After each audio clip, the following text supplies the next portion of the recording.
And hello everyone, welcome to This Day. I'm Michael Taylor. It is Thursday, January 30th. Welcome to the program. Can you believe it's January 30th already? What happened to Christmas? We're moving through this year quickly at a high pace. So hope you're enjoying your day. Hope you're having a great January. And we got a great show for you today. We're going to be talking with Third's Donna Rain Showstack. She's going to be on the program. She's the treasurer there. We're going to be talking about the budget that's coming up. They're going to start working on the budget already. I know the voting feels like that just happened recently too, but that process is starting all over again. We'll be talking about that with her, as well as how we can conserve water here in the community. The price of water is going up. We get no water. We have no groundwater here. Everything comes imported, so that's a problem. And she's going to talk about some of the ways that we can make things cheaper, some of the ways the Third's trying to make things cheaper for residents there. So stay tuned for that as well.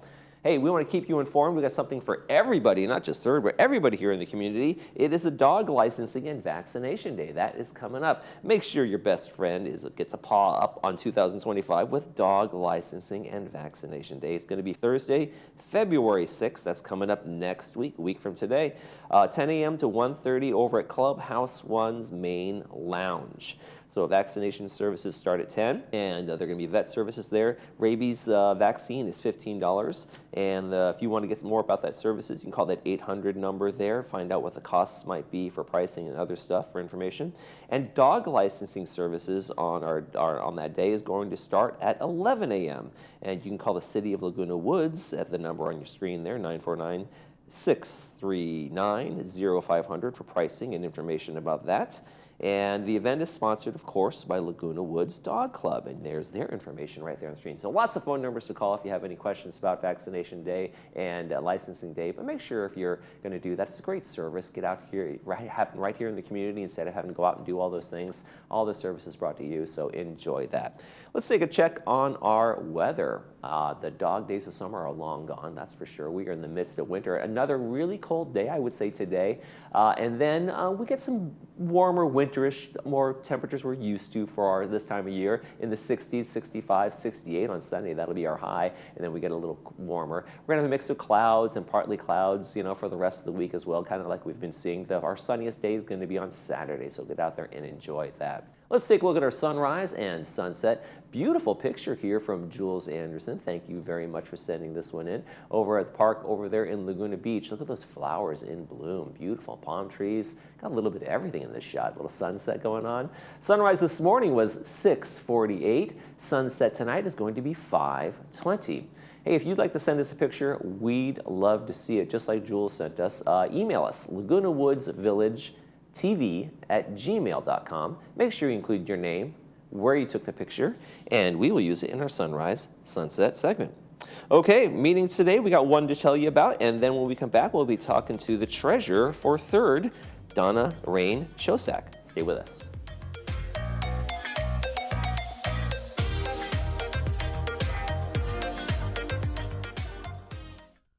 Hi, I'm Vince Ferragamo. I spent some of my best years as an NFL quarterback. But today, I've got a new team, and we're helping seniors who spent their best years fighting for our country, defending our freedom, and informing the nation. Our hometown heroes need help. AgeWell Senior Services is their lifeline. Nonprofit AgeWell can do all of this because you care enough to give. Please join me in supporting AgeWell. Donate today. What would it feel like to hear better? Many people are trapped in the isolation of poor hearing and don't realize it. Even people that are wearing other hearing aids. They only know the way they hear, not how much better they could be hearing. We've taken patients that were hearing 24% of conversations and improved them to 92%. A life-changing difference. Put on these hearing aids and hear better, automatically. No buttons to push or technology to fear.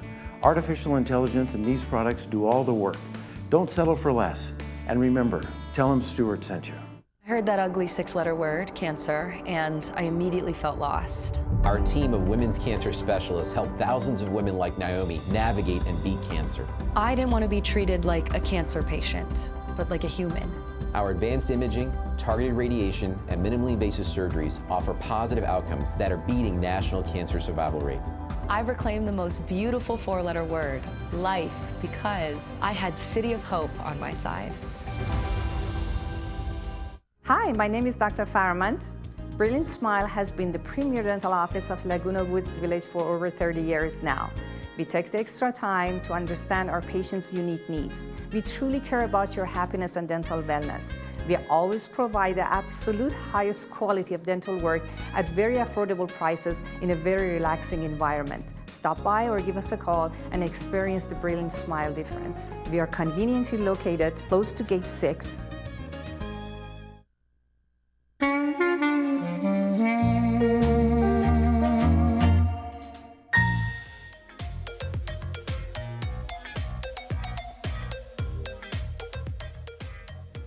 Over at 3rd, it's time to start talking budget.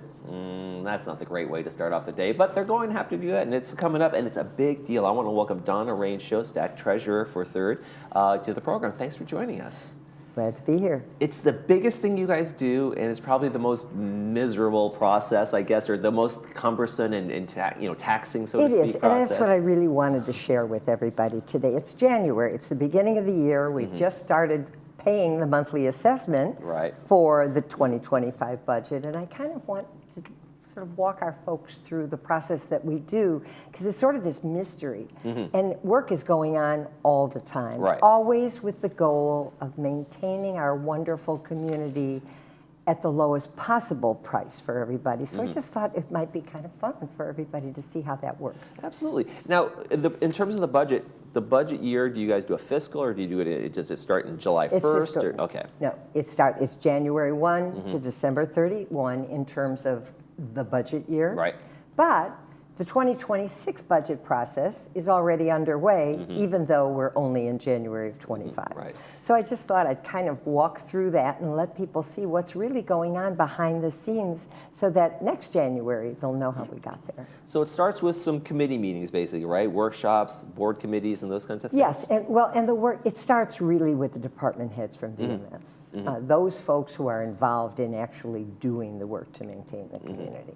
And so they have workshops. Each of the departments have had workshops with our board committees, and kind of they share with the committee what they think their needs will be. The committee says what their goals are, and so together we work.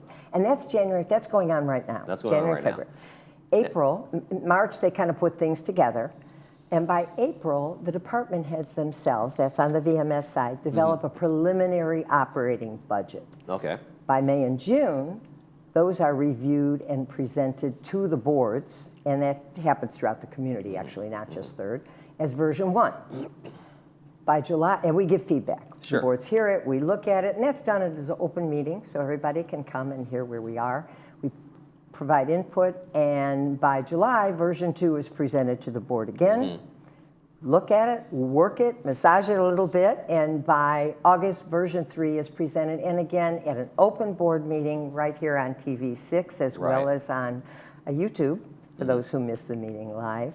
And September, the business plan for the next year is ultimately adopted, and the assessment letters go out in November. So this is really an ongoing process all the time. Right. Now, how do you inform yourself in terms of the starting point? Do you take last year's, do you usually take these workshops and the board, they take last year's budgets, they also know, hey, here's some things we know we have to do this year, we're going to be painting these buildings or those kinds of things? That's the part that goes on in November, December of the preceding year. That's already happened. Okay. And that happens primarily with the department heads and the VMS side of it, because they know what has to get done. Right. We know what we'd like to get done, but they're the ones who know what has to get done. So there's the annual maintenance things, or every 10-year, every 5-year maintenance kind of things that go on, and those are just the regular kind of thing. Hey, this is going to be a big one. So, and one of the biggest challenges we have a lot of challenges, but probably one of the biggest challenges, we can control some things. We can decide to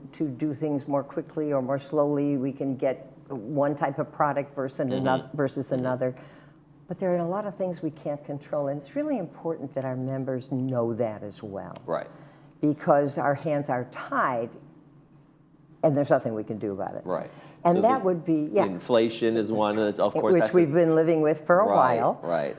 Regulations, and I purposely put organic waste up on the slide for folks, because that was when the state said we would be recycling organic waste. It was the city of Laguna Woods that entered into the contract with CR&R.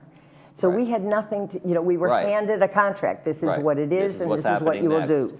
So we already have two things that are a little challenging. And then there are utility rates and increases. And we've got water, sewer, electric. We can't do anything about the rates. But when I finish talking about the budget, we're going to move on to water a little bit because there's something all of us can do when it comes to water. And then, of course, wages. There's minimum, whenever there's a minimum wage increase, that's what it is. And union contracts, although they are negotiated, and the folks here at on VMS do their best, but the contract is the contract. And of course, last but certainly not least, insurance rate increases. Right. Now, there's always that struggle between the cost of everything and the residents wanting the maximum service available. We want the best, but we want to dig down to those things. So how much pressure do you guys feel? Like you said, there's fixed costs here. How much pressure do you feel to just constantly be looking for ways to trim and cut and find those things?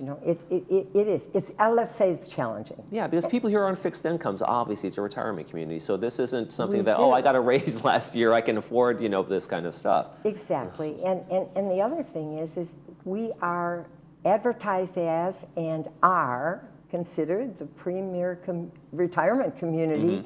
You have to keep up standards there too. Right. And so it's always a constant struggle and challenge. But hopefully we've met it, and that's why I really wanted to go on to what can we do to help control costs, or at least be aware of them, so that we see what the challenges are. And probably the biggest thing is to ask our members to get involved. And that means attending mutual meetings. And on the slide, the word mutual is in small m, but in fact, that's because we share things mutually, but it's a capital M for Third Mutual as well. And they can do it so many ways. They can come to our meetings in the boardroom, look at the Zoom live, watch it on TV6 where you repeat it, and ultimately on YouTube. We'd like them to be informed as best they can, and that means the town halls we have the fourth Wednesday of every month over at Clubhouse 2, and reading what comes from VMS, what's up in the village emails every Friday, and the president's regular emails. So there are lots of ways. Right, and one of the things, in terms of getting folks involved, I mean, there is such a vast wealth of experience in this community. I'm surprised by when I sit here sometimes and I'll be talking to one of the guests and they say, I used to do this, this, this, and this, and I'm blown away by that. So by getting them involved, they can see maybe there's something they can bring their skills to, right? They can, and we have advisors who work with our committees. We have to hold the number down just because the committees have to get done in a certain amount of time. But we really appreciate our advisors so much, and we rotate them so that lots of people can have a very active role in helping us. And at the board meetings, though, people are welcome to come up to the mic. There's open member comments always at every single meeting. So we really feel it's important. And before we leave the budget side of it, I do want to share with everybody that there are some things they can do, like getting involved in money-saving options. Here we go. About 25% of our members still pay their monthly assessment by check through the mail. Oh, okay. And there's a certain amount of processing. We have a processing charges associated, staff time, et cetera. Right. And so if they could opt for easy pay, and if people they can either do it online, or if they're uncomfortable, check with resident services and find out how to do it. And then what's interesting, we talk about opting out of mail documents. It sounds like you're not going to get anything anymore. Right. But in fact, they would go by email for those who are comfortable. Right, they're getting them with electronically. receiving it. So real quick with the Easy Pay, is there a worry that they're going to charge me a service fee? Or is there what is the barrier there?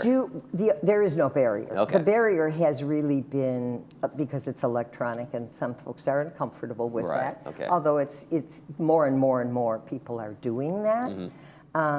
And so that would be the only concern. There is a charge when credit cards are used for things just like that happens in most places. Right, but if you're using it direct from your bank account or something like that? But if you're just doing it from your bank account, there's absolutely no charge, and there's no staff time. I mean, it's just, it's a savings for everybody. So if people have questions about that, maybe they should contact Third, help me have some, maybe walk them through the process, because that could be the intimidation factor. I don't know how to do any of those things, that kind of stuff. Exactly. Okay. And that's why I said, resident services would be there to help as well. Okay. So we would do that. So that's kind of the budget side. And I did mention that there is one thing in terms of utilities that we can do some things And about. you serve on the water committee as well, right? I'm actually chair of it. There we go. So it is a passion.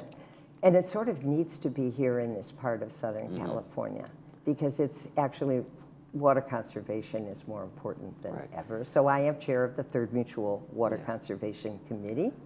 And here in this part of Southern California, in South County, we have very limited resources. We know that California has recurrent droughts. The last 8 months of 2024 were a real challenge. Right. There was essentially no rain for 8 months. Last weekend was wonderful. Yes, finally. Yes. But none of that water that falls here, we can't really capture any of that. That just goes out to sea. No, it waters the lawn and then it's gone. It doesn't go into our, we don't have an aquifer down here or anything like that. Absolutely, and you've come to one of my future points in just a couple of minutes. But, sure. And we call these mega droughts. You know, when you have 8 months of no rain, that's definitely not just a drought. It's a mega drought, and they could become a permanent feature because of the climate changes that we're seeing.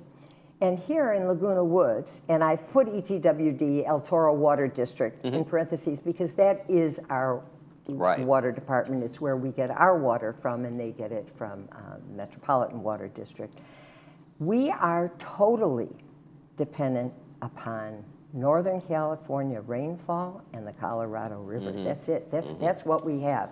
And the reason we have that, if we look on the next slide, is that we have absolutely no access to reliable groundwater sources. We have no aquifers and nothing under our feet that's going to be reliable, and we have no large reservoirs or lakes, and virtually 100% of our drinking water, our potable water, is imported. Right. And it's very expensive to transport water hundreds of miles. And our third annual water bill is, it says $5 million. It's at least $5 million. It usually is over that.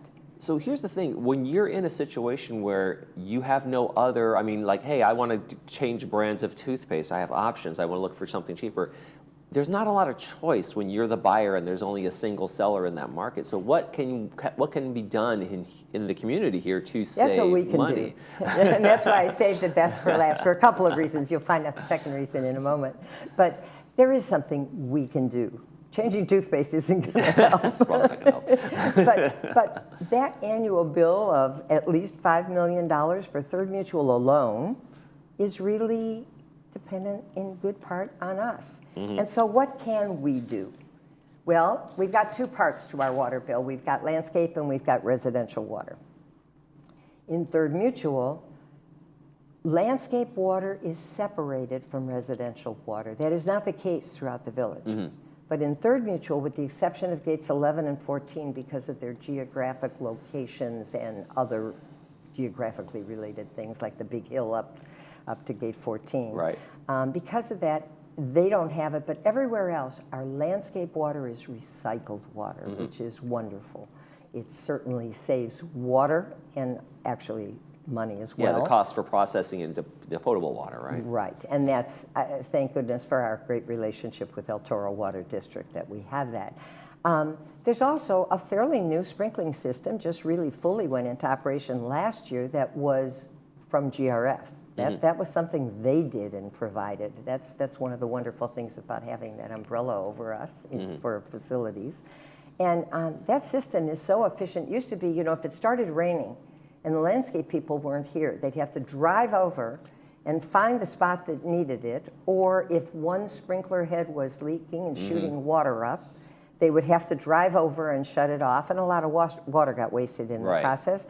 Now, with the new system, not only is it more efficient and can really be well controlled, but they can control it, the landscape people control it from their phone.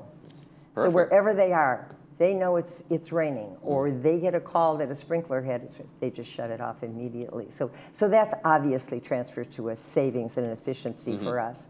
And of course, working very hard on replacing turf with drought-tolerant plants.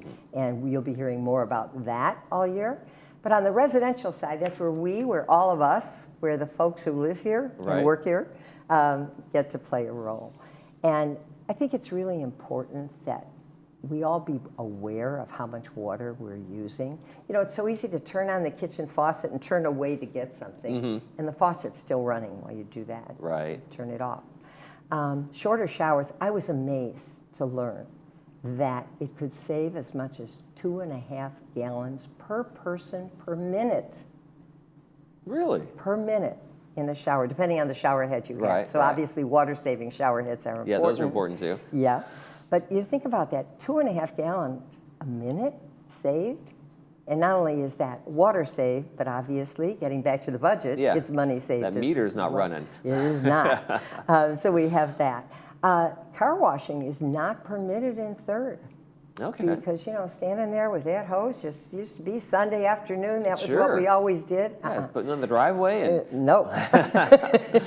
And then one of the things that I think most folks here are not aware of is that watering outside with the garden hose. The garden hose is attached to a spigot outside the structure, whether it's one of the condo buildings or one of the single level. That water looks like, you know, it's outside, so you think it's landscape water. It is not. It's potable water. right, it's coming from the building. It's coming Right. from inside the building, and therefore it is residential potable water. So we're very concerned. We limit any watering with the hose to Wednesdays and Sundays in Third Mutual because of that. And we require that anybody using a hose have one of those automatic shutoffs. When you lay the hose down, it stops running. Perfect. So even that is a must and is important and something people can do. Okay. And just like the budget, getting involved. Let's get people involved. How can we Yes. do that? Well, since it's my passion and the other hat that I wear besides being treasurer, the Third Water Conservation Committee, we meet only quarterly. Okay. That's January, April, July, and October. It's always on the last Thursday of the month at 2 o'clock.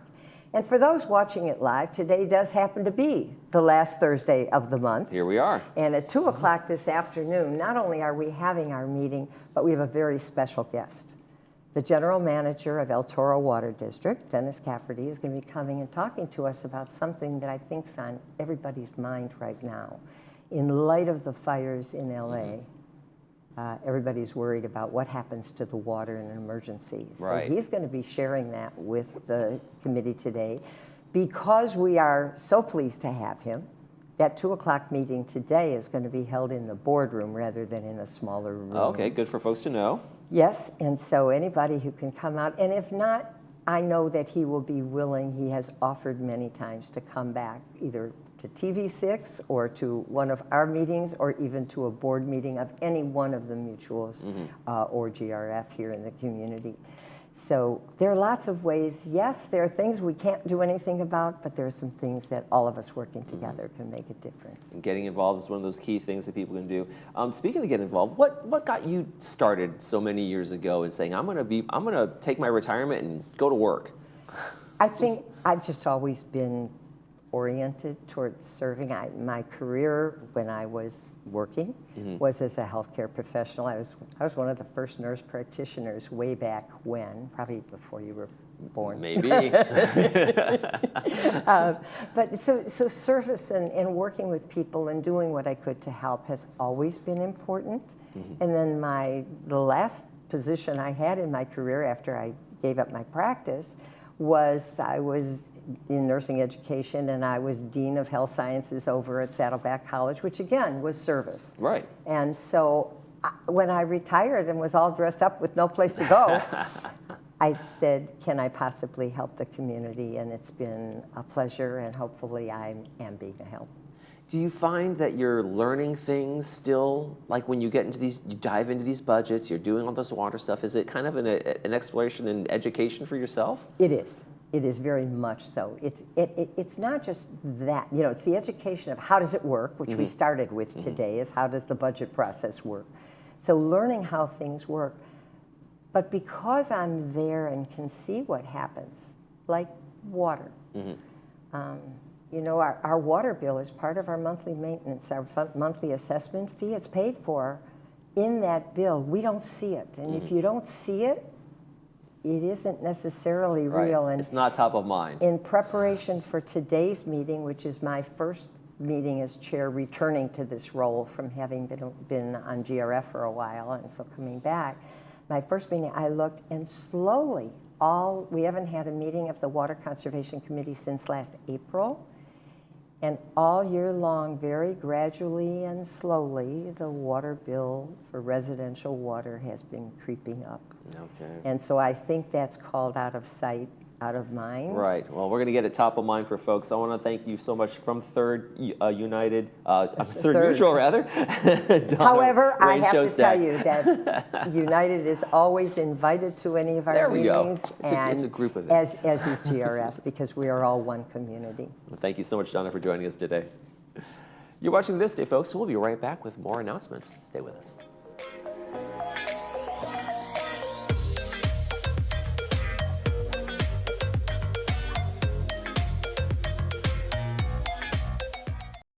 Ladies and gentlemen, please take your seats.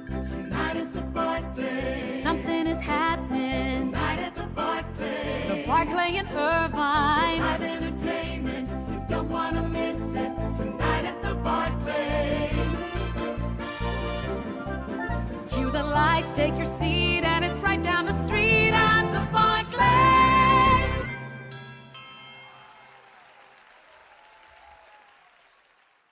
Welcome to the Artistry.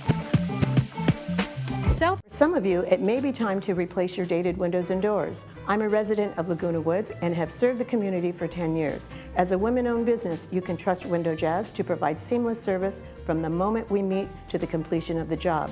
Most jobs are completed in just one day. Window Jazz put windows in my home. The service was amazing, the price couldn't be beat, and I would recommend them to anybody. Call Window Jazz now to schedule your free consultation. Endorsed by the man himself, the Cream of Clapton Band features family, friends, and bandmates of the legendary guitarist, paying homage to the record-breaking 24 nights at the Royal Albert Hall. This concert includes Clapton classics and rekindles the hits from albums August and Journeyman. The Cream of Clapton Band at the Pack on March 12. Tickets are $20, $30, and $40 and are available at the Pack box office.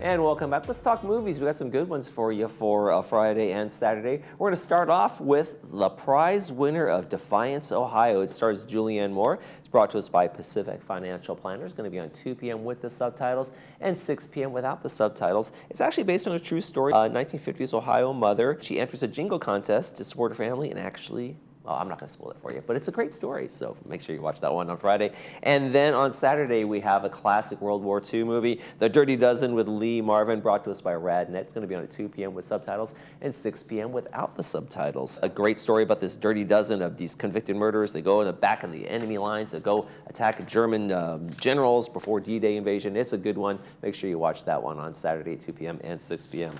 That's going to do it for this edition of This Day. Tomorrow on our program, we'll be talking about Power Market Solar. You can get solar discounts without actually solar panels on your house. We'll figure out how that works on Friday. And then we got Sports Corner as well with Cole Young. All right, that's going to do it for this edition of This Day. For all of us here at Village Television, we hope you make this day a great one.